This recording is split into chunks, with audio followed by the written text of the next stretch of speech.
Al-Mustafa, the chosen and the beloved, who was a dawn unto his own day, had waited 12 years in the city of Orphalese for his ship that was to return and bear him back to the isle of his birth.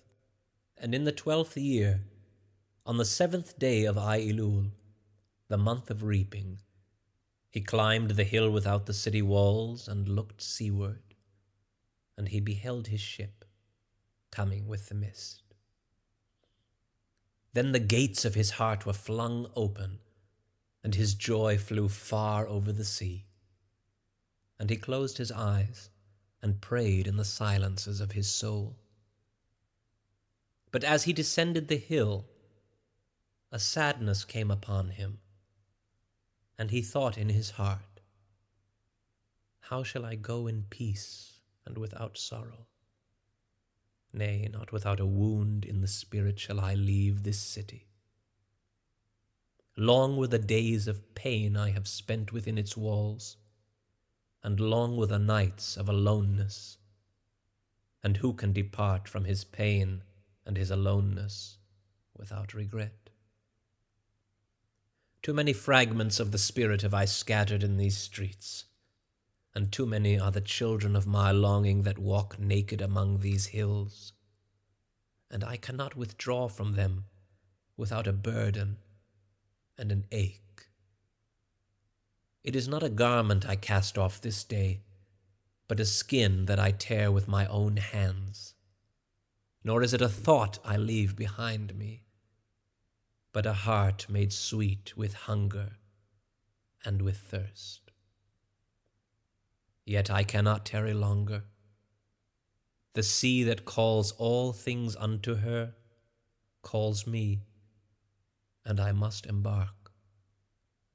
For to stay, though the hours burn in the night, is to freeze and crystallize and be bound in a mold.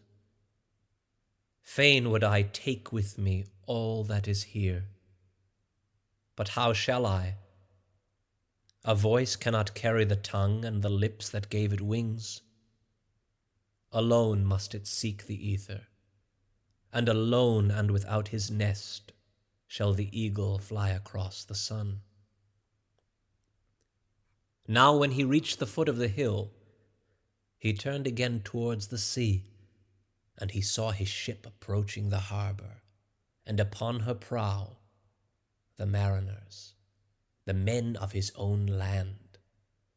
And his soul cried out to them, and he said, "Sons of my ancient mother, you riders of the tides, how often have you sailed in my dreams, and now you come in my awakening, which is my deeper dream.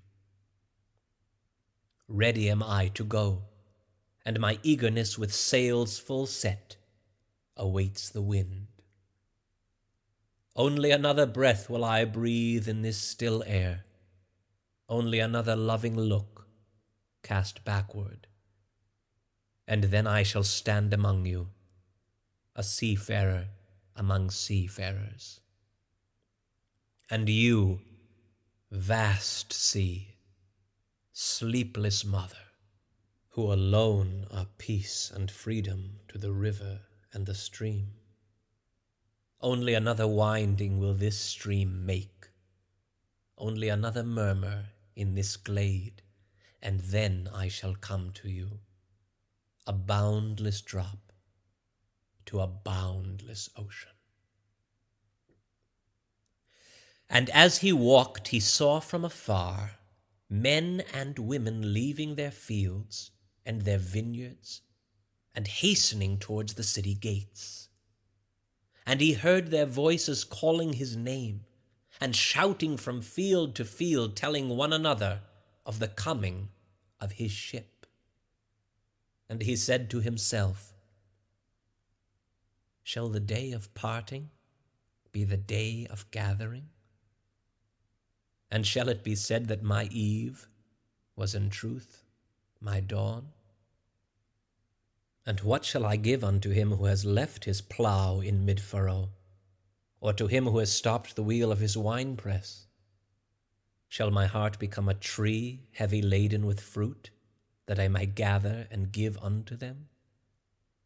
And shall my desires flow like a fountain, that I may fill their cups? Am I a harp that the hand of the mighty may touch me, or a flute that his breath may pass through me? A seeker of silences am I, and what treasure have I found in silences that I may dispense with confidence? If this is my day of harvest, in what fields have I sowed the seed, and in what unremembered seasons? If this indeed be the hour in which I lift up my lantern, it is not my flame that shall burn therein. Empty and dark shall I raise my lantern, and the guardian of the night shall fill it with oil, and he shall light it also. These things he said in words, but much in his heart remained unsaid, for he himself could not speak his deeper secret. And when he entered into the city, all the people came to meet him, and they were crying out to him as with one voice. And the elders of the city stood forth and said, Go not yet away from us. A noontide have you been in our twilight, and your youth has given us dreams to dream. No stranger are you among us, nor a guest, but our son and our dearly beloved. Suffer not yet our eyes to hunger for your face. And the priests and priestesses said unto him, Let not the waves of the sea separate us now, and the years you have spent in our midst become a memory.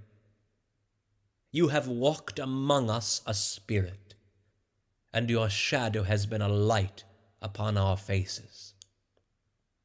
Much have we loved you, but speechless was our love, and with veils has it been veiled. Yet now it cries aloud unto you, and would stand revealed before you. And ever has it been that love knows not its own depth until the hour of separation. And others came also and entreated him, but he answered them not. He only bent his head, and those who stood near saw his tears falling upon his breast. And he and the people proceeded towards the great square before the temple. And there came out of the sanctuary a woman, whose name was Almitra, and she was a seeress. And he looked upon her with exceeding tenderness, for it was she who had first sought and believed in him, when he had been but a day in their city. And she hailed him, saying, Prophet of God, in quest of the uttermost, long have you searched the distances for your ship. And now your ship has come, and you must needs go. Deep is your longing for the land of your memories, and the dwelling place of your greater desires. And our love would not bind you, nor our needs hold you. Yet this we ask ere you leave us, that you speak to us and give us of your truth, and we will give it unto our children, and they unto their children, and it shall not perish. In your aloneness you have watched with our days, and in your wakefulness you have listened to the weeping and the laughter of our sleep. Now therefore disclose us to ourselves, and tell us all that has been shown you of that which is between birth and death. And he answered, People of Orphalese, of what can I speak, save of that which is even now moving within your souls?